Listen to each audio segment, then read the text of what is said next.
are Saskatchewan airports faring with the Air Canada flight attendant strike? The Sask NDP calls out the province for overspending.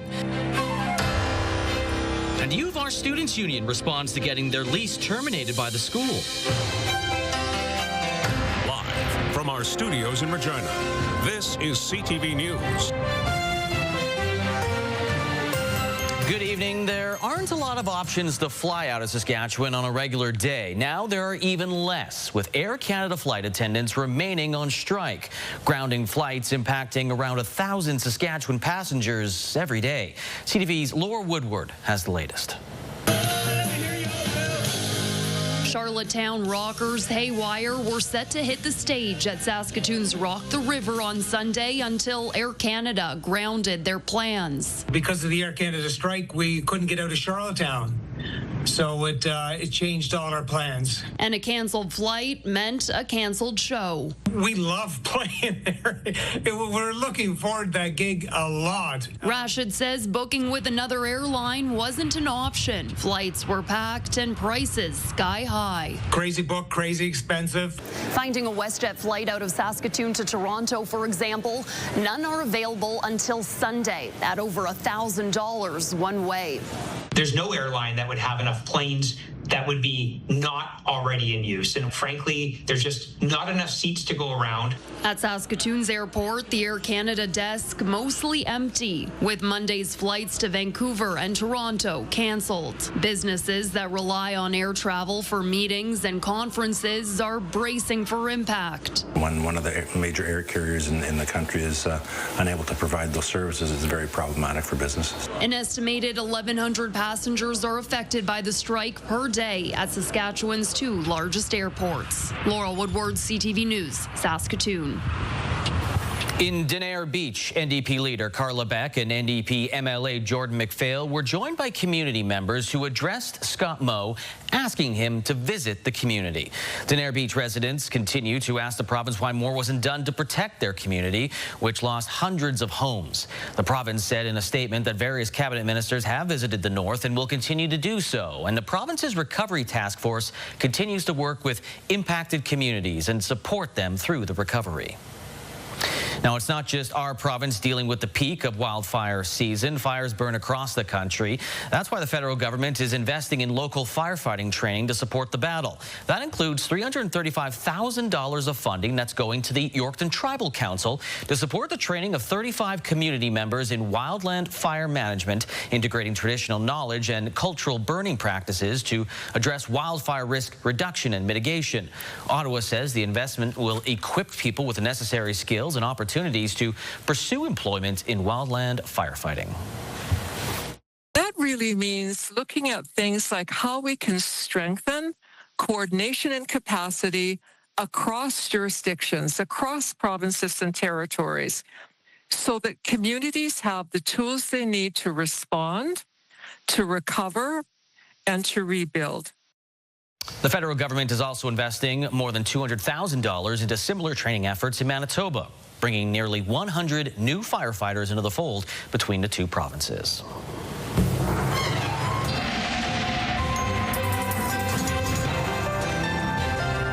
In with our first look at weather. Some rain on the weekend helped up the north for sure.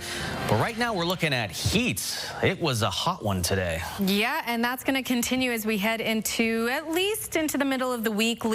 Environment and Climate Change Canada has issued excessive heat warnings for southern Saskatchewan. Now that's basically ranging right from the border of Alberta all the way to the border of Manitoba, and also including areas like Maple Creek, Shaunavon, Swift Current, Regina, Moose Jaw, Weyburn, Estevan, and everything in between. And along with that, just into the western part of the province, we're going to see some severe thunderstorm watches where conditions are favorable for the development of some severe thunderstorm activity in the areas around Biggar and Kindersley. And just further north to that, along from the Alberta watches and warnings, we're seeing Lloydminster under the severe thunderstorm watch as well. So a lot happening when it comes to temperatures, especially as we head into the start of this week. We're already continuing to see those temperatures sitting close to 30 degrees in many parts of southern Saskatchewan. The average around this time of year, about 25 degrees. We got to 27, and tomorrow we're getting into the 30s. I'll have all that and more in your forecast. Lee? All right, thank you, Sabine. NDP finance critic Trent Witherspoon was at the Legislative Building on Monday, taking aim at Scott Moe and the government of Saskatchewan about overspending. Jacob Carr has those details. According to the NDP, since Scott Moe took office in 2018, the provincial government has increased its spending by 47%. The opposition says taxpayers are now paying the price of the ballooning provincial debt, with interest payments of upwards of $1 billion per year. Think about that, $1 billion. Imagine what we could do in this province with that money. Imagine the doctors, the nurses, the long-term care beds that could be invested in. The Canadian Taxpayers Federation agrees with that sentiment, but feels the NDP is not being transparent with the solution, controlling spending and spending less to pay back the debt. The problem that the government has had for a long time is that it's been spending more money than it's getting coming in from tax revenue and wherever else, and that means they have to borrow the difference, right? And just like a family with a credit card, if you're not paying back your debt every year, it's only going to increase. In a statement, the government of Saskatchewan offered a rebuttal to the NDP's claims of overspending and fiscal irresponsibility, saying the provincial government is continuously making investments on what is important to the people of Saskatchewan, adding that Saskatchewan has the second lowest net debt to GDP ratio and the highest combined credit rating in Canada. But the CTF says that number is misleading, since provinces across the country are piling on debt to their taxpayers right now. Well, it doesn't give the Saskatchewan government license to do it just because it's not doing it quite as bad, because the stats don't lie, right? The government debt in Saskatchewan's going up by more than $3,000 a minute, almost $5 million a day, and that's unsustainable. Haubrick says as long as the government continues to rack up interest payments, it will continue to be felt by the Saskatchewan taxpayer. Jacob Carr, CTV News, Regina. Well, just weeks before class is set to begin at the University of Regina, a major change is now in place. The University of Regina's Students' Union will no longer be on campus. Mick Fable has the details on what's unfolding. The University of Regina's Student Union has responded after having their on-campus lease terminated by the university. Through an email, the union says they are objecting to the university's actions, saying it goes against URSU Constitution. The email goes on to say the university is treating the union as if it's been dissolved or wound up, which is not the case. The message concludes by saying the union hopes the university clarifies their legal standing on the assets, property, and information now in the hands of the U of R. Right now, there is a slow trickle of students returning to campus ahead of the new semester. A student group from the First Nations University of Canada has financial connections with URSU and are watching how things are playing out. The big question is what about our financials? Because we get our funding from. We have a fee share agreement currently in place that's currently expired. We need to come to the table again with, and we can't do that with, the current executive team. On Friday, the university announced, due to a loss of confidence in URSU, the university canceled their lease agreement. Office space and other spots like the Lazy Owl are now to be vacated just weeks before another school year. Now that things are all in motion, URSU is questioning why protective services are being used to enforce the eviction notice. With much attention given to URSU in the past year on campus and beyond, those in the university community think there may be a surge in interest in student leadership roles. Us as a whole here, the university and FNUF, are aware of the issues, and that I think that would encourage our entire student body to actually go vote on maybe when their next election is. I would encourage a lot of our students to vote. Mick Fable, CTV News, Regina. While Regina's permanent emergency shelter opened up a few weeks ago, Saskatoon has just decided on its location in the central industrial area behind Harry Baylor Pool and Sask Polytech on Idlewild. As Carla Shinkrook explains, it's actually being met with less opposition now and more of a demand for government to do better for those who face homelessness. It doesn't take long to have an instant, like I said, emotional reaction to this and start wondering what if. Ty Johnston is part of the Caswell Hill Community Association. It's an area that borders Idyllwild and is meters from the site of the newly announced 60-bed homeless shelter behind Harry Bailey Pool and Sask Polytech. They gave us 2 days heads up of which time. It depends on who's looking at their email all the time. And like I said, this is a volunteer position, and it's summer right now. While he's not happy with the timing and little consultation, he does see the shelter as necessary. The Caswell Hill group plans to send a letter with tangible requests to those in charge, like having a police liaison officer on site, having a good neighbor agreement, and a long-term plan to help homeless people. We want to be there and be supportive of things that help our community members get stronger and get better, but we also want to see investment into longer-term solutions in affordable housing, addictions treatment, mental health. The shelter is going to be run by the Mustard Seed, which is currently in charge of the Pacific Avenue Temporary Shelter and the Lighthouse. It's really important that we're a part of the community and that we can be the best neighbors that we can be, understanding that shelters are complicated, but they're incredibly necessary. That aligns with what Sask Polytech is hoping for, since it will be adjacent to the facility. It told CTV News in an email statement, "We look forward to close collaboration with government and stakeholders throughout design and construction to help ensure our campus and surrounding area continues to be a safe, inclusive, and respectful environment for all." One of those concerns raised by Johnston and his group is that there are 2 schools within blocks of the site, Caswell Community School and St. Michael, plus Harry Bailey Pool is next to it. The Mustard Seed assures it's on top of safety concerns. Still, there are many questions from Johnston and those in Caswell Hill, like why wasn't a location near the police station chosen? The goal is to have the shelter operational by late winter. Carla Shinkaruk, CTV News, Saskatoon. Métis Nation Saskatchewan has officially broken ground on Saskatoon's newest supportive housing unit. The space will provide a safe place for Métis, Indigenous and non-Indigenous women, children, and members of the 2S LGBTQIA+ community who are removing themselves from abusive situations. The 16-unit, 24-bedroom building will provide housing, childcare, education, and 24-hour support workers. Our people, our citizens are distinct and they're unique, and we cannot expect the colonial systems to continue to, implement programs and services that are not for them. So with Métis Nation, it is absolutely amazing that we can actually address the issues and then wrap our citizens around the love and care and respect that they deserve. The project is expected to be complete by fall of next year. Livestock producers in drought-stricken areas of southwestern Saskatchewan are eligible for a federal tax deferral this year, along with much of the north. Eligibility is based on areas where livestock producers may be forced to sell all or parts of their herds due to drought, excess moisture, or flooding.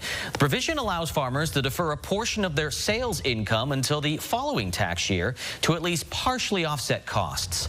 Buffer zones also exist to catch farmers nearby who may be facing similar conditions. A full list of eligible regions can be found on Agriculture and Agri-Food Canada's websites. Deer and elk hunters in the Yorkton area will have to submit heads of animals for mandatory bovine tuberculosis testing this hunting season. Wildlife Management Zones 37 and 39 near Yorkton are subject to the mandatory testing due to confirmed cases of bovine TB in separate cattle herds in the last 2 years. Another group of 4 WMZs are under mandatory testing for chronic wasting disease. That includes those in the North Battleford and Tisdale areas. Outside of mandatory testing areas, the province does encourage hunters to voluntarily participate in CWD testing by using drop-off locations throughout the province. Still ahead, Air Canada flight attendants remain off the job despite Ottawa telling them to go back to work. And Ukraine's President Volodymyr Zelenskyy returns to the White House.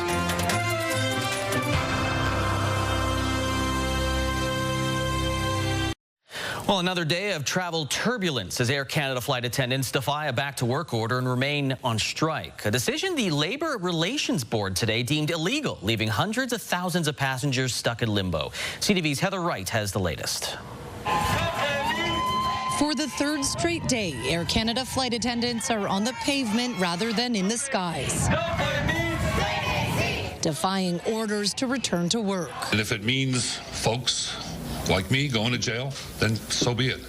If it means our union being fined, then so be it. The Canada Industrial Relations Board ordered the roughly 10,000 Air Canada flight attendants to return to work yesterday after the federal jobs minister asked the Labour Board to intervene just hours into the strike. When the government came in and tried to stop our strike 12 hours after we started, we decided that that was not enough to put pressure on Air Canada to come back to the table.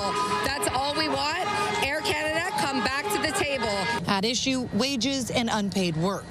Flight attendants are only paid for the hours they work in the air, which doesn't include boarding and other on-the-ground duties. The airline has offered a pay increase of 17.2% over 4 years, which the company's CEO calls an excellent offer. That will result in our flight attendants being the best compensated flight attendants in Canada.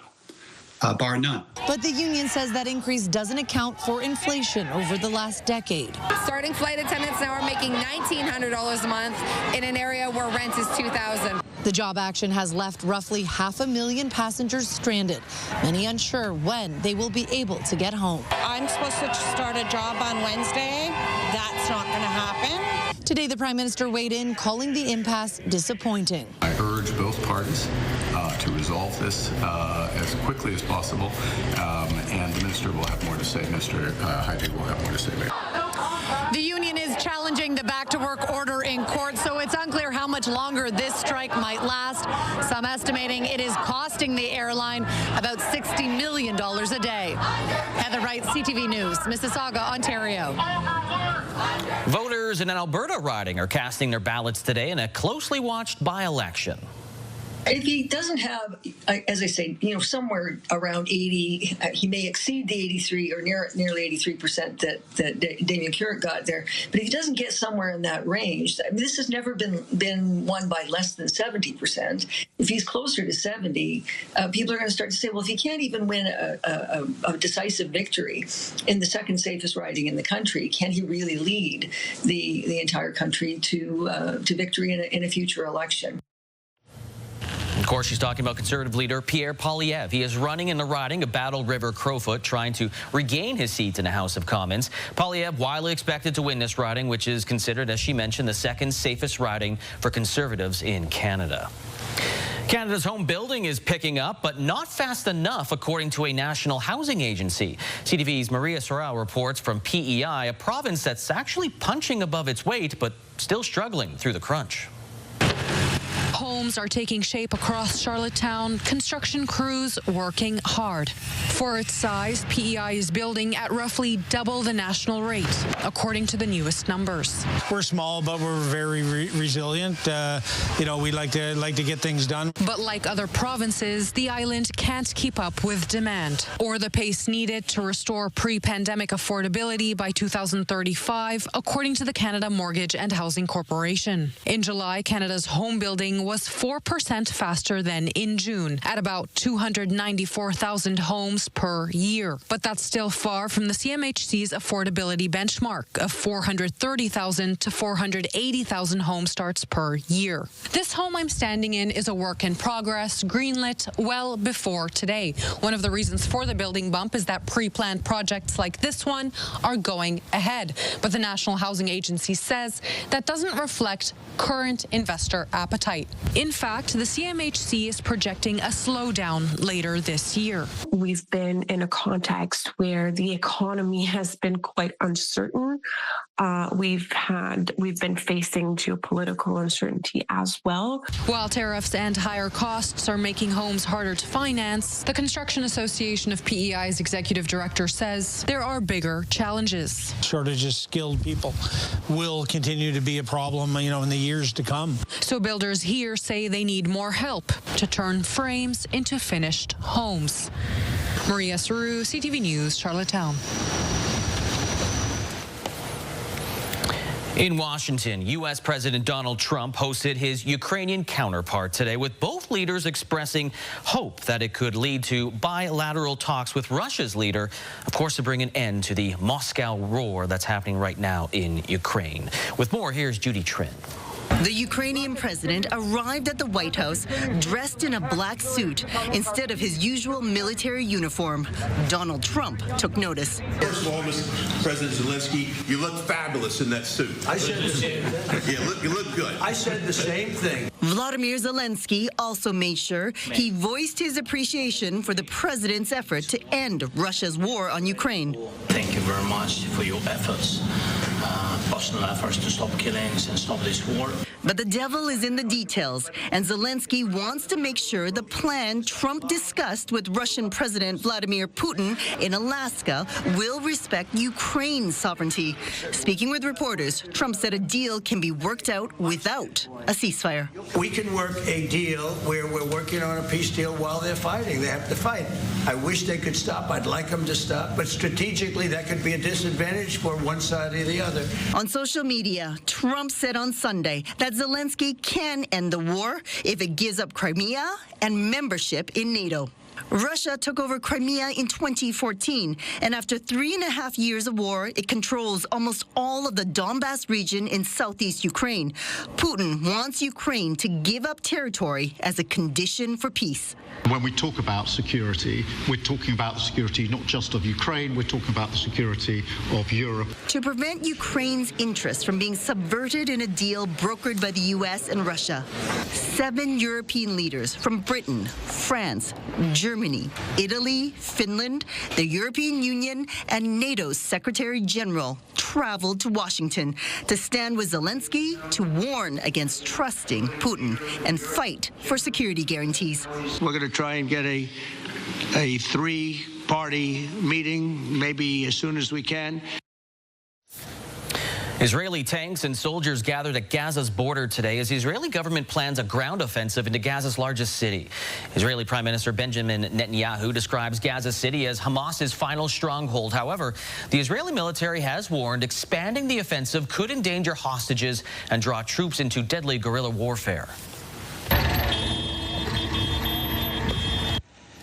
Now, thousands of Palestinians are leaving Gaza City, which is now under constant bombardment. The planned offensive has sparked Egyptian and Qatari mediators to step up efforts to try to reach a ceasefire deal. Coming up from Lumsden to the Middle East, the 9-year-old kart racer is set to represent Canada in Bahrain.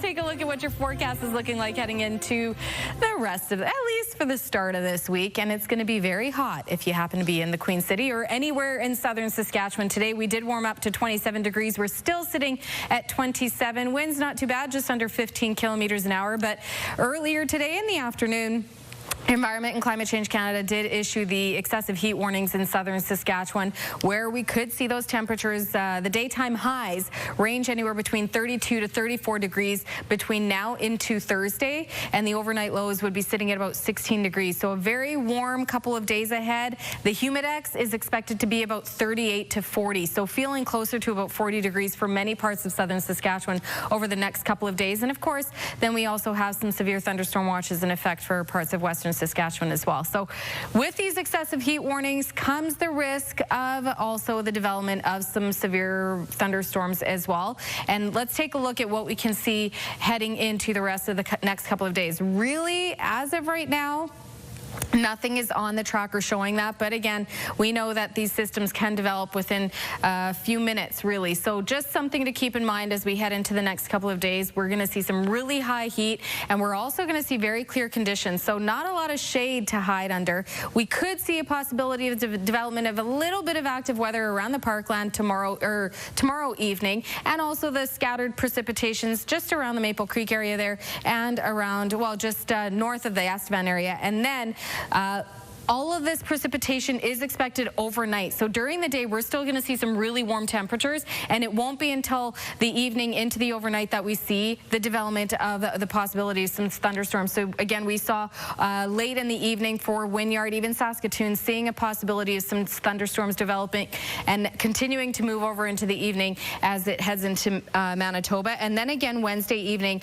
around just north of the Swift Current area, around Kindersley, could see a possibility of a risk of thunderstorms thunderstorm, and it does eventually make its way into the Saskatoon area, where we could see it break up and leave more into the state of rain versus some thunderstorms. So these thunderstorms can develop, like I said, within minutes when we see those excessive heat warnings and the temperatures really warming up, creating that, again, we're going to go into science, but creating the condensation that develops into the moisture in the air that results in the rain. So something to keep in mind again over the next couple of days. Still seeing temperatures in seasonal range far into La Ronge and La Loche, and Prince Albert Lloydminster seeing above seasonal temperatures with mainly sunny conditions tomorrow. 29 and mainly sunny for Saskatoon, North Battleford tomorrow. 30 and a mix of sun and cloud for Yorkton. The southwest again getting into the low to mid 30s. 35 for Moose Jaw tomorrow, mainly sunny, and even the lows tonight were above average in the mid-teens. 35 for Assiniboia tomorrow. 33 for Estevan and Weyburn. Again, this is not including the humidity. And tomorrow for Regina, 33, winds up to 40 kilometers an hour tonight, clear and 16 degrees. And as we take a look at the next 7 days, there is a little bit of a reprieve from the heat. So 33 tomorrow, mainly sunny. Winds could pick up, gusting a little higher actually, gusting up to about 50 kilometers an hour. And then by Wednesday, mainly sunny, 29. That is now looking like we could actually see it climb up to about 31 degrees by Wednesday. And then we see a little bit of a break from the heat. 23 and mainly sunny Thursday, sunny, and 22 on Friday and Saturday, and then by Sunday 23 sunny. And to start your work week, we're back into seasonal range. Monday mainly sunny and 25 degrees. So the next couple of days looking to see a lot of heat. We could see a little bit of precipitation overnight, and then more heat Wednesday before we start to see that break by Thursday, Lee. Tomorrow, so my boy is in a soccer camp. Like 20 water bottles I should be giving him? Yeah, I wouldn't be surprised if you might cancel, because with those excessive heat warnings, that could be something to keep an eye on. Okay. Outdoor activity you might not want to do if you're spending long amount of time outdoors in the heat. Oh, okay. Or 20 water bottles. You know what? Whatever works for you, Lee. All right. Thanks, Sabine. Not my decision. How good of a driver are you? Well, when it comes to kart racing, one of the best drivers in the country is a 9-year-old boy from Lumsden. And as Brittany Poitras tells us, he's earned himself a trip to the Middle East to represent Canada on the racetrack. He might be just 9 years old, but Jack Klim was born to be behind the wheel.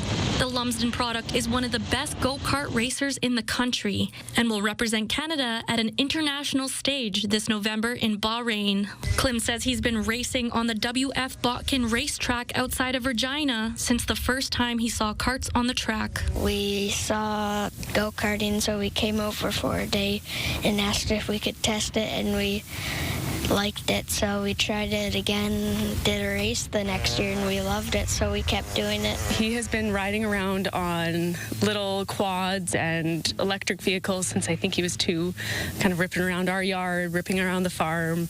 I think he's been parallel parking since he was 2. He's a better driver than I am. With speeds of more than 100 kilometers per hour, the safety procedures become even more important than the race itself.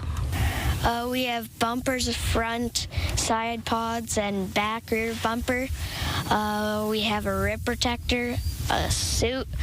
You can have a balaclava, a neck protector, a helmet, and gloves. Jack's mother says her heart races just as fast on the sidelines as Jack does on the track. It's definitely high anxiety. I don't know if this ever is going to get easier on my mom heart. The 4th grader will race against the fastest 7 to 10-year-olds at the Rotex Grand Finals in Bahrain. His mother says competing is a part of Jack's nature. He's a very special kid. He's always been, highly competitive, very coachable, very easygoing. We're pretty proud of him. In just a couple of months, Jack will go full throttle against some of the fastest kids in the world and may even bring Canada home a world title. Brittany Poitras, CTV News, near Regina. Still ahead, the Regina Red Sox overcome a 1-game deficit in the WCBL final to win their first title in more than a decade.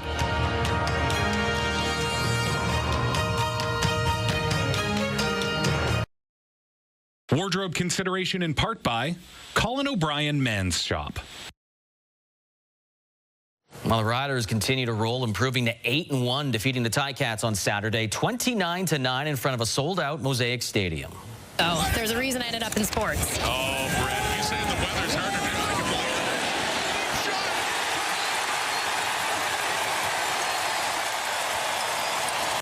What do you mean that's why I ended up in sports, Britt Dort? What's bad about sports? Trevor Harris, spectacular, no surprise, throwing for a little more than 300 yards, 3 touchdowns, while the defense, they held Hamilton offense, which was regarded as a top 2 offense going into less than 300 total yards and no touchdowns. Sacking Bo Levi Mitchell as well 6 times. The sellout 33,000 plus was the first sellout for the Riders for a non-Labor Day game since the pandemic. I would like to start with Rider Nation. We absolutely love you. Like, that was incredible today. The amount of people that showed up, man, that was excellent. That was everything we ever envisioned when we first came here. 8 games is great, but that's all it is 8 wins. It's 16 points, and so we're getting toward our goals, and so it's awesome that we're able to kind of do that, just continue getting wins. But again, it doesn't source any points next week, so we'll enjoy this one today. But there's things we want to clean up and get better at next week. The only other time the Riders were 8-1 through 9 games, 2013. Yeah, a year when they went on to win the Grey Cup.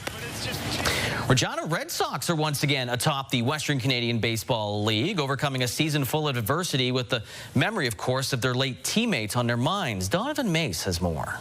Yeah, we brought it back. For the first time in 13 years, the Regina Red Sox have brought the WCBL championship back to Curry Field. I'm so happy for them, all the work they put in this summer, and it came together at the right time. And it's caught! The Regina Red Sox are back in the throne. Regina taking down the Sylvan Lake Gulls in a decisive Game 3, claiming their first league title since 2012. Putting the finishing touch on their Cinderella story. 3 weeks ago, I could start to feel it. I said, hey, you know, let's write our last chapter of this book this season. Let's be the authors of it, and don't let anybody else hold on to the pen. It's surreal. It was just, especially to drop the first game and come back and take the last 2 at their place. It was awesome. I can't really describe the feeling right now. It's just a great feeling. Local product Brady Bye leading the team through the postseason, earning him playoff MVP honors. My teammates did it all for me. They got on base and allowed me to score some runs, which got me that MVP. But through the joy of winning a championship, the Sox have late teammate Jesse Lubinecki on their minds. Hey, 3-3 on 3, 1, 2, 3. The pitcher was killed in May while traveling back to Regina to join the team for the season. It means so much. I know he was watching above us all year long, and being able to pull that out for him in this group, it's been amazing. He's up there watching us, taking care of us, so it was a really good feeling, and it was awesome to be able to go out there and do that for him. A friend in their hearts, and now a ring on their finger. They all got behind Jesse, even the guys that didn't know. And he brought the trophy home. Donovan May, CTV News, Regina. Well, 5 athletes and 1 historic team are headed to the Regina Sports Hall of Fame as part of the class of 2025. The inductees are former Rough Rider Rob Bresciani and Steve Mazurek, who are joined now by Regina Pats GM Dale Durkach, track athlete Janine Polishchuk, and figure skater Mervyn Tran. Well, the 2013 Regina Thunder, which won the franchise's first Canadian Bowl, will also enter the hall. The 2025 Regina Sports Hall of Fame induction ceremony goes October the 9th. Coming up, a new festival in Regina celebrating the Islamic culture.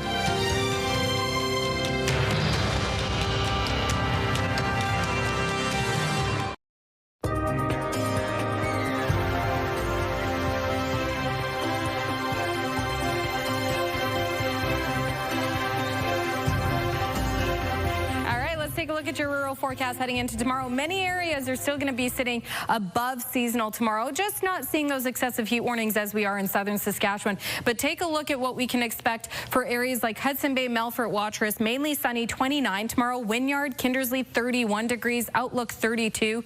And the coolest spot on this map right now is Meadow Lake at a balmy 26 degrees with a mix of sun and cloud. The closer we get to the southern border, though, the more 30-degree temperatures we're seeing. Coronach expecting to get to 36 degrees tomorrow. That's without the humidity. 33 for Maple Creek, 32 for East End Cypress, and for Leader, 31 for Rosetown. Over in Kenora, 29 with a mix of sun and cloud, and Broadview, Carlisle, seeing a little bit of a mix of sun and cloud in the low 30s, and Lumsden and Pilot Butte, mainly sunny and 33 degrees. If we take a closer look at La Loche, where internet speeds up to 1 gig are available through SaskTel tomorrow, 24, mainly sunny. We could see that temperature fluctuate by a couple degrees, but should be feeling closer to about 25, 26 degrees by midday.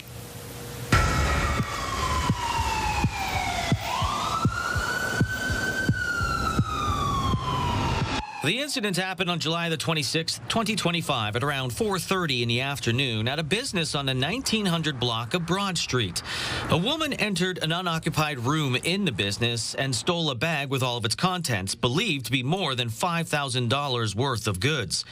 The suspect is described as a woman. She had long, dark hair tied in a bun, wearing a tan t-shirt, black shorts, and gray shoes. She appears to have tattoos on both of her forearms. She was carrying 2 black bags. I'm Belton Johnson, board member with Regina Crime Stoppers. Did you know Crime Stoppers would pay up to $2,000 cash rewards for information on this or any other serious crime in Regina? Callers do not have to identify themselves. Calls are not traced or recorded. In Regina, Saskatchewan, and Canada, call Crime Stoppers at 1-800-222-TIPS. That's 1-800-222-8477. You can also access our website at www.reginacrimestoppers.ca. Remember, our community suffers when you remain silent. Please report crime. Crime Stoppers is brought to you by Leak Audiology, helping you live well with better hearing. A new festival took place in Regina on the weekend. Halal Fest is a Muslim-based event giving visitors a taste of Islamic culture. Damian Smith took in the festival and has more. It's a new festival that Muslims look to host for years to come. Hosted at the Darul Fala Islamic Center, a group of about 10 organizers came up with Halal Fest to show people what the religion of Islam is all about. What's unique about this community is we are at a time when in many ways we are trying to figure out a mode of engaging Islam that can speak to this cultural context without losing some of the things that we do value from the places that we've come from. The Muslim population in Regina sits at around 20,000 people. Clothing and Quran education were some of the booths set up at the event, but food seemed to be the most attractive commodity. Twist and Taste, which is a halal food truck business, used Halal Fest as a way to gain exposure in their first year of being in business. Those organizers, they're really brave. First time, it's a big event for them. Habiba moved to Canada in 2013 from Bangladesh and wants the festival to educate people on Islam and to teach the difference between halal food and non-halal food. So in the halal process, what we do, before we cut the animal, we pray to the God and we say God's name, like Allahu Akbar. It's no difference, same animal, same things, just when they cut the animal, instead of shoot them, they cut it. For Bublia and the other organizers, they're hoping that the festival can be a mainstay for many years to come, along with educating on Islam on a deeper level. I think we are living in a time where there's a deepening of polarization, there's a deepening of misunderstanding, there's a deepening of a lot of the racism and the bigotry that is tearing communities apart. I believe it is necessary especially to take proactive measures that will allow us to foster a deeper level of understanding so that we can get together, get to know one another, and hopefully strengthen the bonds of relationship. Damian Smith, CTV News, Regina. Meanwhile, a portion of Alder Avenue in Moose Jaw was blocked off over the weekend for the annual Soapbox Derby. As Jacob Carr explains, the event is a family affair in more ways than one. Ready? Yep. 3, 2, 1.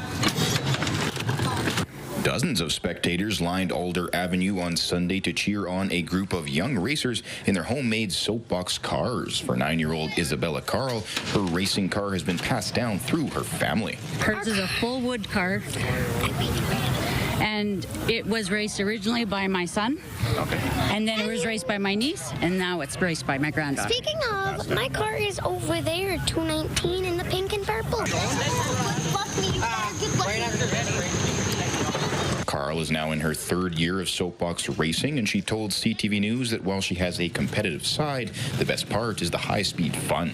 I get to see my friends going down the hill and seeing them win, and then I get to go against people, have fun, and just do stuff that I wouldn't really do do a lot. This year marked the first time that Isabella got to race against her 7-year-old brother, Alex, who's in his first year of racing. In his first Moose Jaw Derby, Alex didn't post the fastest times, but still says he had a good time. Good. Feeling. But I already got Alex because I lost already 4 times, and that's the limit for racing. The Derby brings racers together aged 7 through 15 from across the province. They look for each other from race to race, all the kids, and it's kind of nice to see from the kids that start right from when they're 7 right up to their 15 how much they've changed, and good, they're all good kids, so it's nice to see. So whether or not you're crossing the finish line first, it's all about being one big family. Jacob Carr, CTV News, Regina. Markets going in different directions today. The TSX up slightly by 17 points. The Dow Jones down slightly by 34 points. Canadian dollar, it went up 0.08 of a cent to 72.44 cents U.S. On the commodity front, gold down $3.47. West Texas Intermediate crude was up 62 cents, while Western Canadian Select crude was down 78 cents. And gas in Regina has gone down. It's commonly found now for $1.35.9 cents per liter.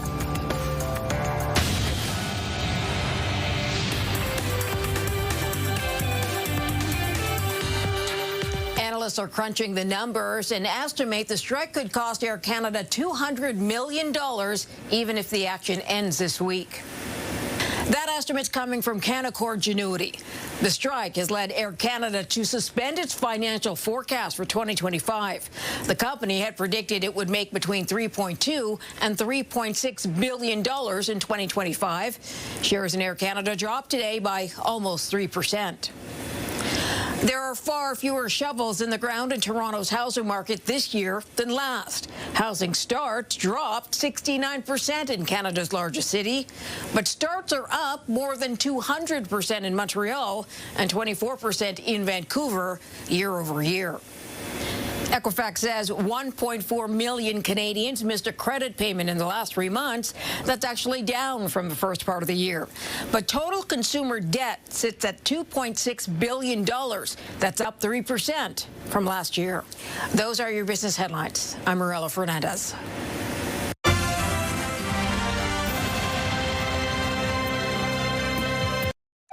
Coming up tonight, American Ninja Warrior at 7 o'clock, followed by The Rainmaker at 9. That's a new show that's going to come out, yeah. Thank you for letting us know. Kind of a law show, like court, lawyers. Yes. Big Bang Theory at 10.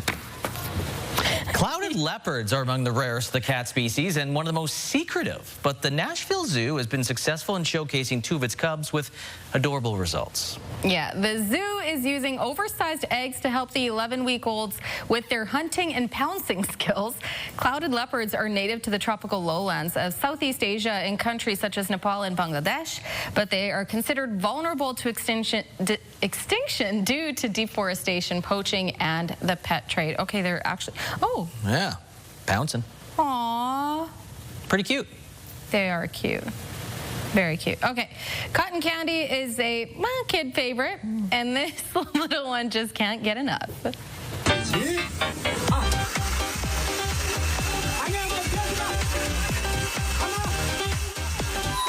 So this cotton candy vendor, not like most, rather than wrapping it around a paper cone or holder, they shoot the fairy floss right at you.